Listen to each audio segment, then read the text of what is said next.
Guys, today I am going to share a little story about myself as a recovering coward. That's right.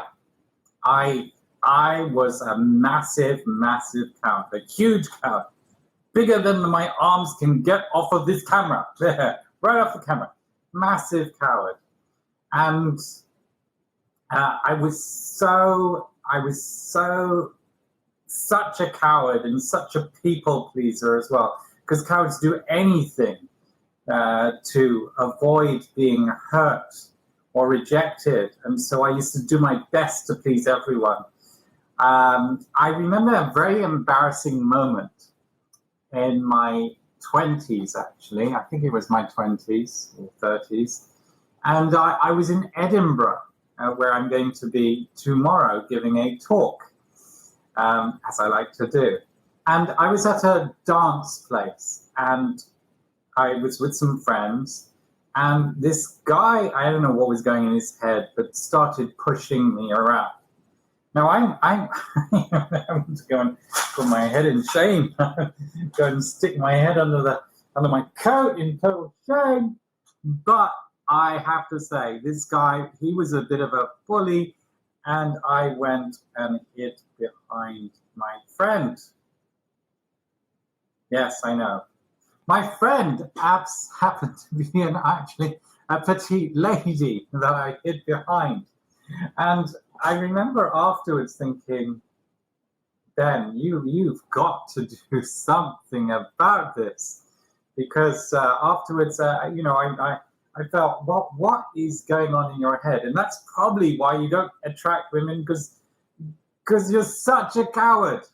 It would be better for you to be beaten up than to ever face that again.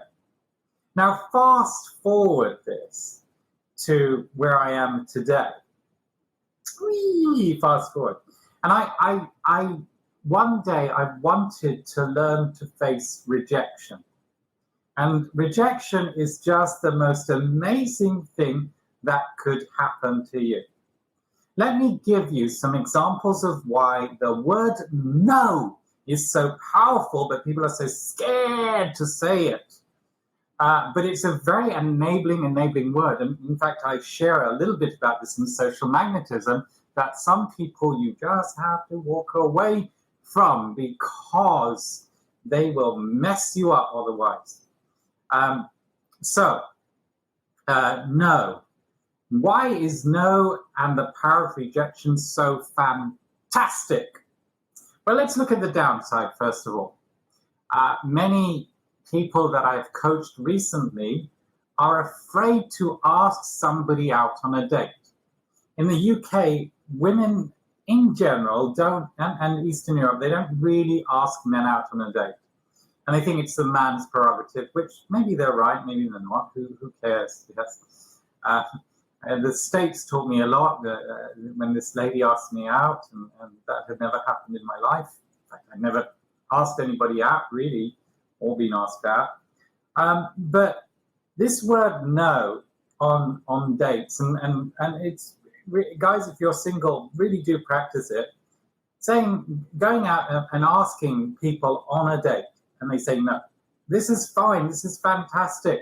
But over time, you will get good at asking people out and finding out why. And I remember I was on a date with this lovely, lovely lady, and for whatever reason, I didn't want to go on a second date with her. And this lady is bold. She's fantastic. In fact, she's one of the top salespeople today. And I'm so pleased to see the way she's growing. But she phoned me up and she said, look, I don't mean to be mean to you or anything. I don't mean to be too personal. But why didn't you ask me on a second date?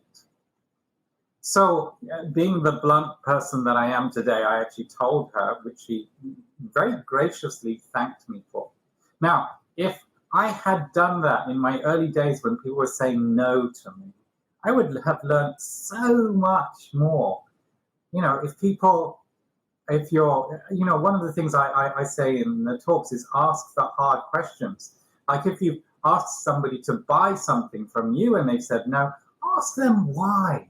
Why don't they want to buy it? And they might tell you that they don't like you. They might make up an excuse because they don't want to.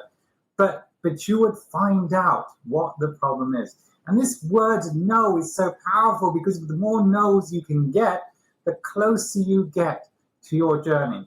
Now, today's Property Tuesday, so normally, I do something about property. So I'm going to give you an example, a fantastic example that happened to me today. I want to play my property game on a bigger level now. So I've been going after 16 and 20 million pound properties, which I haven't done before. Yeah. So I've been having a lot of no's in that area, and people want to see that I have proof of funds. Now, I don't have proof of funds in my bank for 20 or 30 million, because for me, even if I had that money, it would be crazy to be in the bank. So how do I have proof of funds?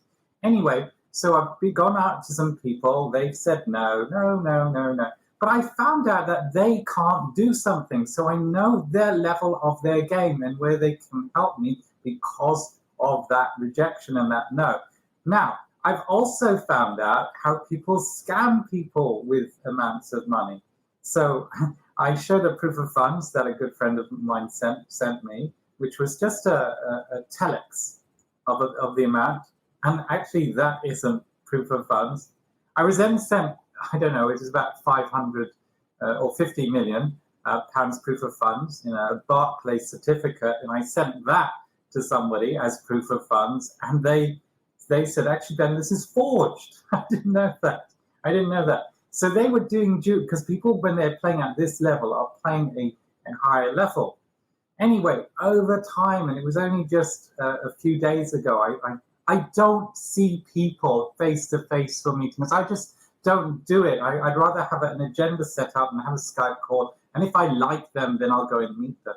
Anyway, this person totally refused to have a Skype call or set up an agenda. So I went to see him. I thought he was a crazy guy. I have to say, I thought he was a crazy guy.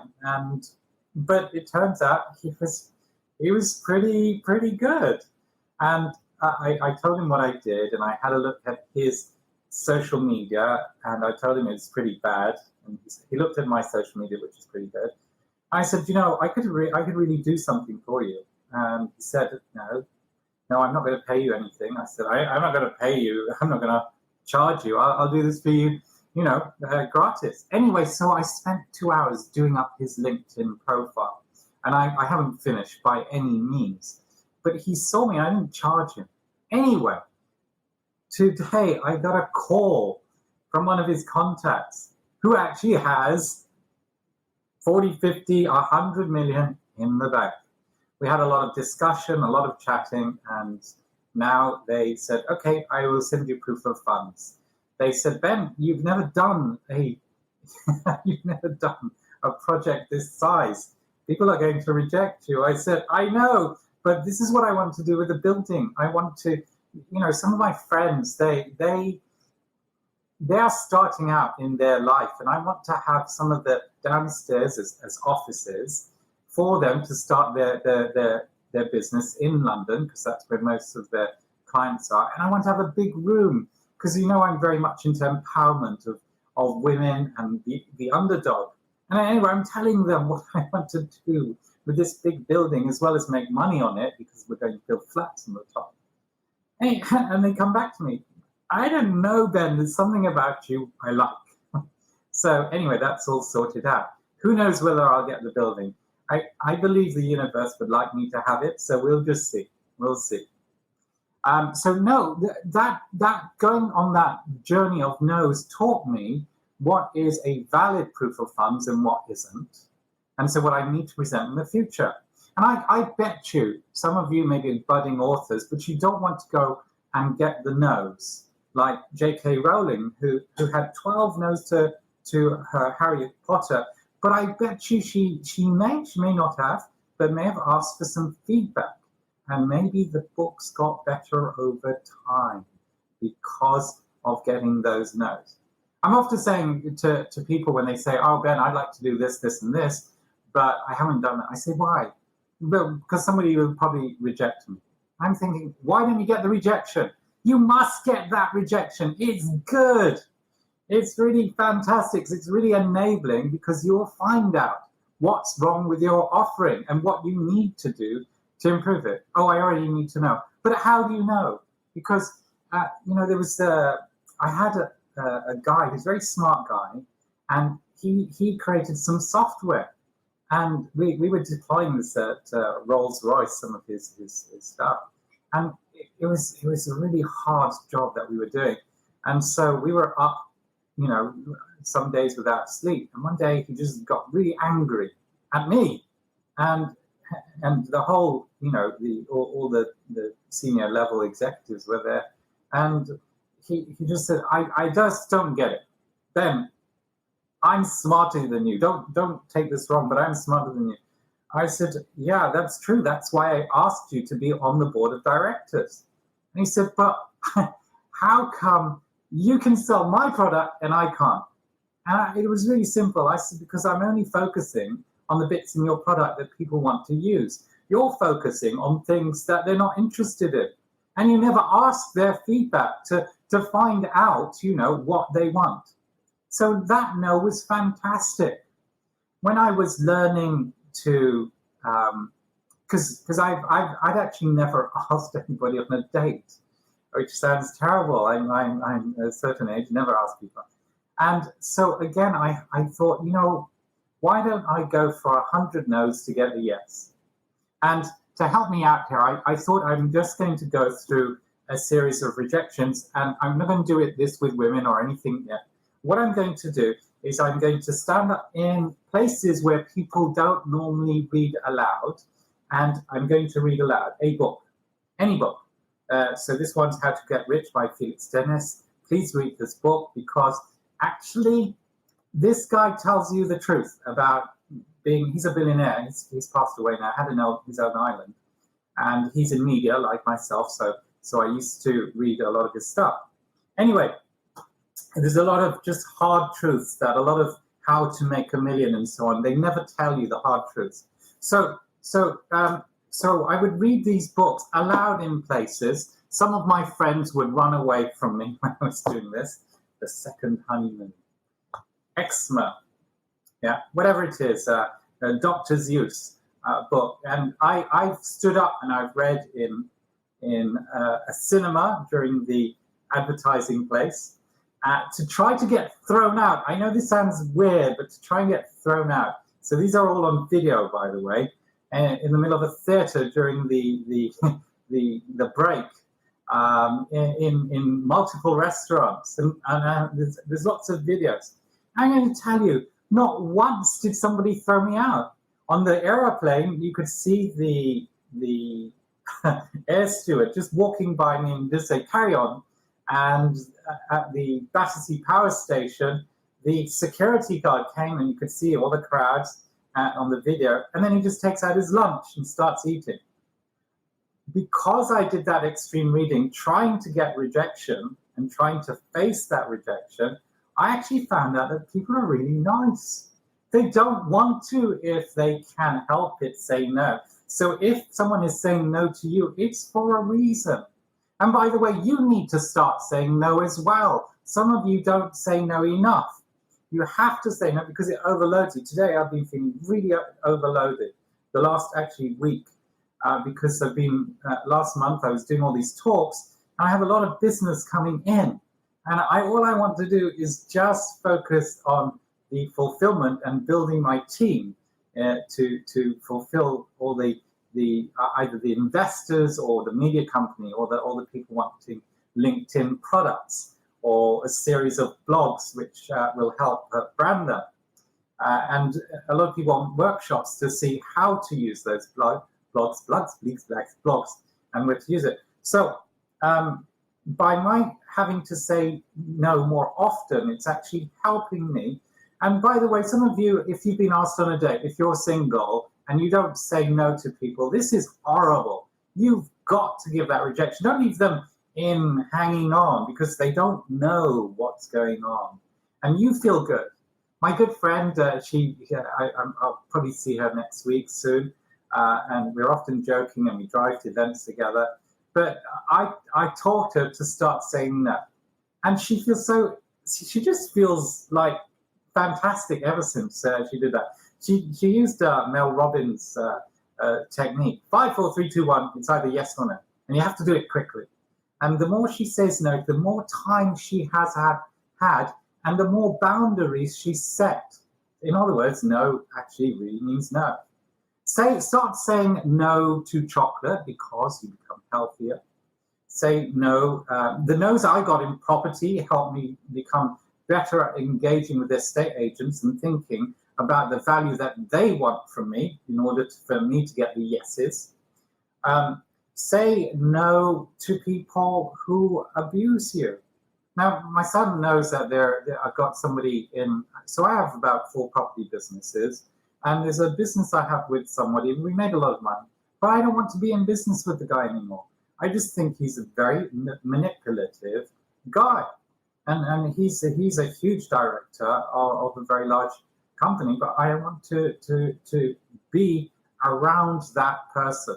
And sometimes you have to say no just because it's the right thing to do. So here's a scenario that's happened. I had a meeting yesterday with an amazing guy who runs what we call a family office. And the family office is actually not a building. I didn't realize that, but it's a collection of high net worth individuals with businesses in different areas. So I asked him how much these people are worth, and he said, well, a minimum of 100 million, but most of them about 500 million. I said, I'm not in that category. He said, Ben, trust me, you are. You may not be in financial wealth, but intellectually you are. And these guys would love you to train their children to be entrepreneurs. And by the way, we don't have a cybersecurity defense system. And I know that you have a big area in cybersecurity. In fact, my Lanix team will help out there. So he offered me a talk with these wealthy people. He's got this event set up on the on the 5th, and I said I can't do it. Now, would you do it? This is a question. Would you do it? But I said no because I'm going to be talking in Edinburgh tomorrow, and I don't want to let my friend down. A really simple thing, and I just know that if I gave the talk with these guys, that I will definitely get probably as much investment to buy as many buildings as I want to, as long as obviously the deal is correct. So saying no is very, very important, and you must learn to say that word. Really have to say that. Say no.